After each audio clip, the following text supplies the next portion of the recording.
কালকে যে আমাকে মেসেজটা দিয়েছিলেন এটা কি আপনি সজ্ঞানে দিয়েছিলেন, ইচ্ছা করে দিয়েছিলেন? বলে কোন মেসেজ?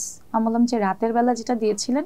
বলে ও তাবাসসুম, আপনি দেখেন নাই মেসেজটা? আমি বললাম হ্যাঁ আমি দেখেছি, সাথে সাথেই দেখেছি এবং এই জন্যই আপনার কাছে আসছি আজকে কথা বলার জন্য।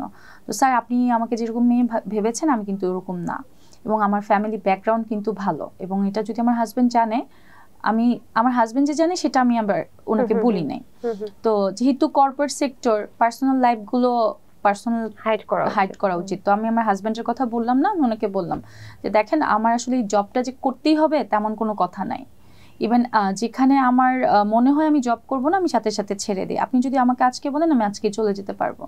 তখন উনি একটু মানে একটু ভয় পেয়ে গেল, ভয় পেয়ে বললো যে আচ্ছা তাবাসসুম ম্যাডাম আপনি কিছু মনে করবেন না, আমি মনে হয় খেয়াল করি নেই, আরেকজনকে দিতে গিয়ে আপনাকে মেসেজটা দিয়ে দিয়েছি।